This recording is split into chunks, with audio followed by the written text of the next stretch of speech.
नमस्कार दोस्तों, astro clinic में आपका स्वागत है। आज हम लोग बात करेंगे मकर लगन राशि के लिए कैसा जाएगा अप्रैल का महीना। दोस्तों, सबसे पहली बात तो ये कि अगर आपकी मकर राशि है तो आपके ऊपर शनि की साढ़े सती इसी महीने उतरी है, क्योंकि 29 मार्च को ही शनिदेव राशि परिवर्तन करके थर्ड हाउस में आ गए हैं।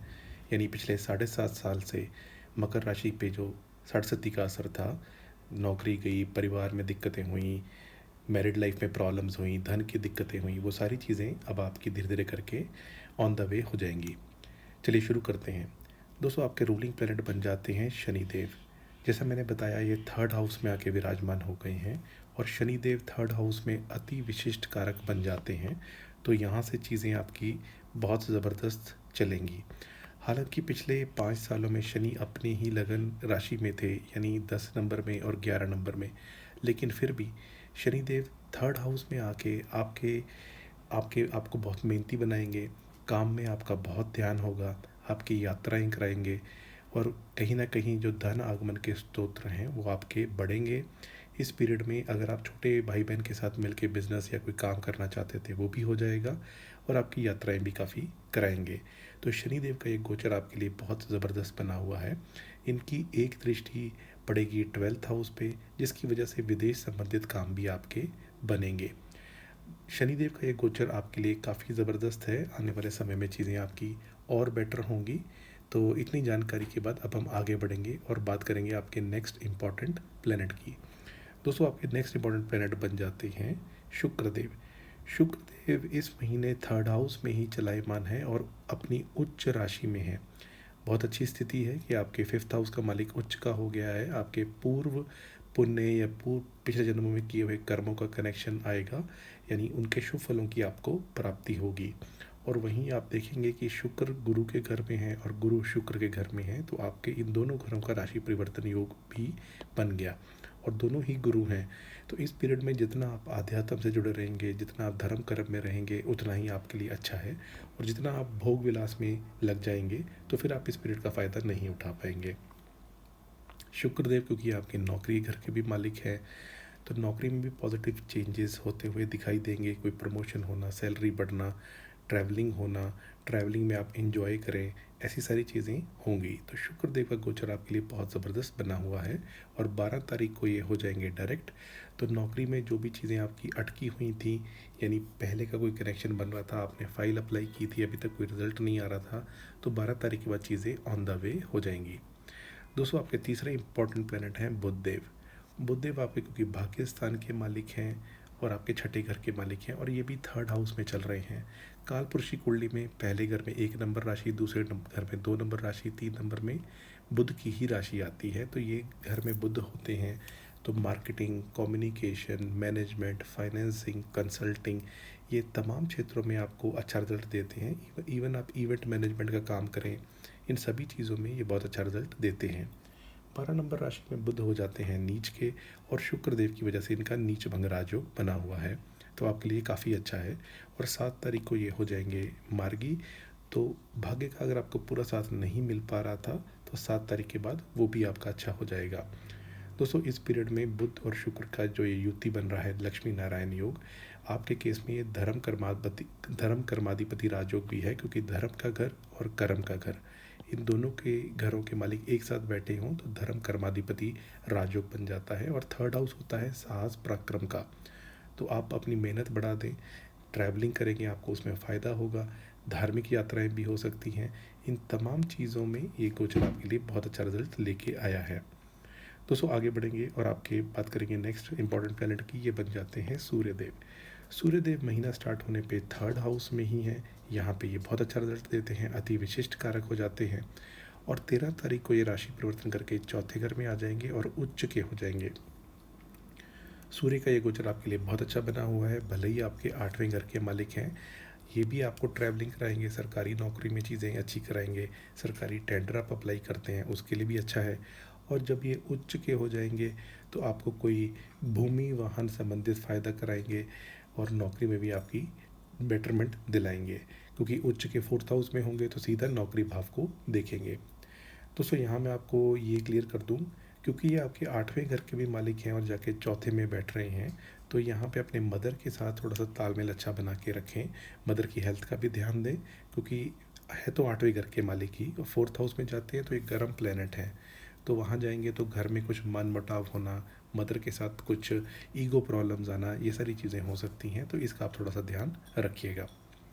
दोस्तों आगे बढ़ेंगे और बात करेंगे आपके नेक्स्ट इंपॉर्टेंट प्लैनेट की, ये बन जाते हैं चंद्रदेव।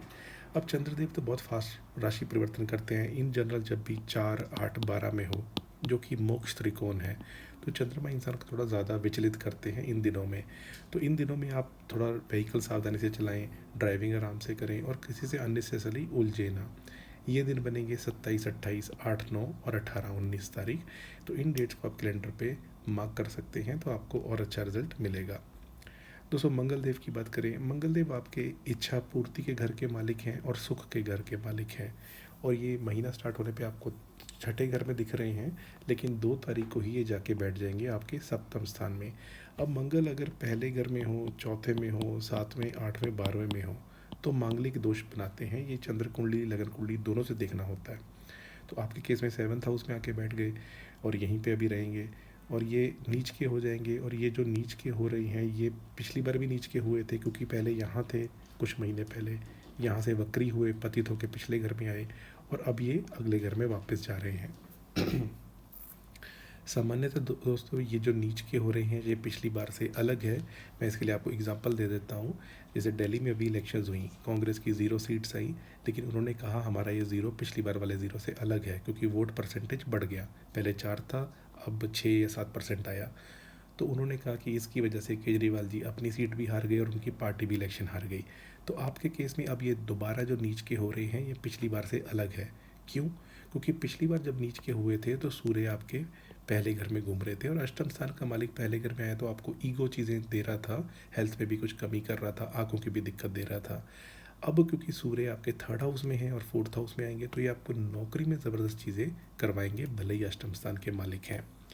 तो दोस्तों मंगल आपके 7th हाउस में आके बैठेंगे, स्पाउस के साथ मनमुटाव ना हो, ईगो प्रॉब्लम्स ना हो, आप इस चीज़ का ध्यान ज़रूर रखिएगा।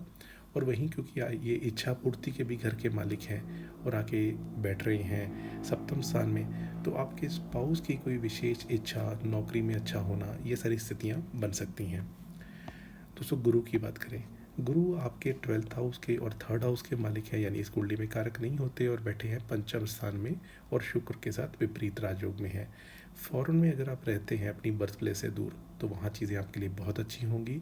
अदरवाइज़ आपके खर्चे इस पीरियड में बढ़ेंगे, स्पेशली आपके संतान के ऊपर, या हो सकता है आप स्टॉक मार्केट वगैरह में इन्वेस्ट करें, लेकिन ये आप किसी की सलाह लेके ही करें, क्योंकि 12वां घर खर्च का होता है, तो इसलिए किसी की सलाह लेके ये करेंगे तो ज़्यादा अच्छा है। दोस्तों इसके बाद हम आगे बढ़ेंगे और बात करेंगे राहु और केतु की। राहु और केतु डिग्री वाइज बहुत वीक हो गए हैं, 2 डिग्री के ही रह गए हैं, और ये अब 3rd हाउस से निकल के आपके 2nd हाउस में आके बैठ जाएंगे अगले महीने, तो तब की तब बात करेंगे। लेकिन इस पीरियड में बहुत वीक है, बस राहु और शनि का जो श्रापित दोष बनेगा, अगर आपकी कुंडली में ही ऐसा है तो आपके छोटे भाई बहन को कोई परेशानी हो सकती है, कोई छोटे भाई बहन का किसी से या आपके किसी पड़ोसी के साथ कोई अफेयर वगैरह उजागर हो सकता है, क्योंकि शुक्र भी साथ में है।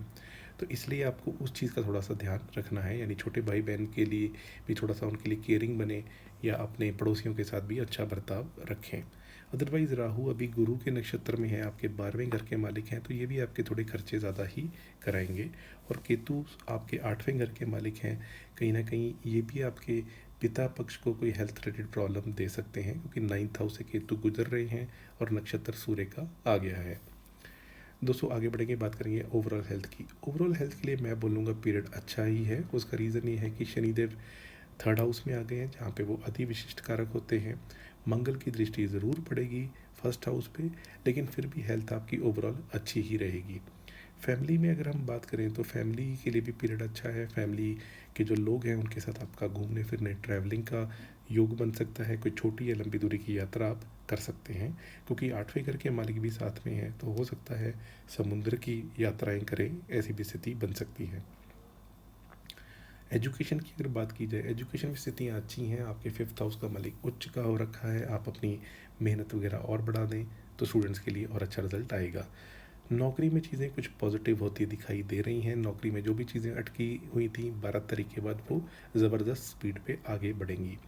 जो लोग प्रेम प्रसंग में हैं और अक्सर डेटिंग के लिए डेट्स की रिक्वेस्ट करते हैं तो उनके लिए 10, 11, 12 और 25-26 ये डेट अच्छी बनेगी। जब शुक्र की युति या प्रतियुति होगी तो इस डेट पे आप फ़ायदा उठा के घूमने फिरने जा सकते हैं अपने प्रेमी के साथ। मैरिज की अगर बात की जाए तो दोस्तों मैरिज के लिए अब आपके सप्तम स्थान का मालिक तो सवा दो दिन में ही राशि परिवर्तन कर जाता है। अगर चंद्रमा की महादशा अंतरदशा प्रत्यांतरदशा हो तो आपका योग बना हुआ है। अदरवाइज आपके फिफ्थ हाउस में जो गुरु आके बैठ गए हैं ये प्रेम विवाह का योग बना देंगे और ये राशि परिवर्तन में है तो ये भी आपके लिए अच्छा है। यानी भाग्य से शादी होना, शादी के बाद भाग्य उदय होना, ये सीन बन सकता है। अगर हम स्पाउस की बात करें तो स्पाउस के नौकरी में चीज़ें अच्छी होती हुई दिखाई दे रही हैं। अगर उनकी नौकरी चेंज का योग बन रहा था तो वो पूरा हो जाएगा। इसके अलावा उनकी कोई विशेष इच्छा भी पूरी हो सकती है और इस पीरियड में वो भाग्यवान भी रहेंगे। फाइनेंसिस की बात की जाए, फाइनेंसिस के लिए ये पीरियड अच्छा है। फाइनेंसिस के लिए कोई दिक्कत नहीं है। फाइनेंसिस में आपके पैसे आते रहेंगे, कुछ खर्च भी होगा लेकिन फिर भी पैसे आते रहेंगे।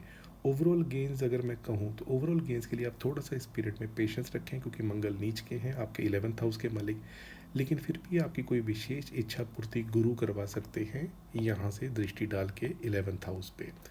दोस्तों उपाय के तौर पे आप ओम नमः शिवाय कीजिए। ओम शन शनैश्चराय नमः, शिव स्तोत्र, शिव जी का पंचाक्षरी स्तोत्र, शिवलिंग पर जल चढ़ाना, इनमें से आप कोई भी करेंगे तो आपके लगन को और स्ट्रॉन्ग करेगा यानी आपकी बॉडी को।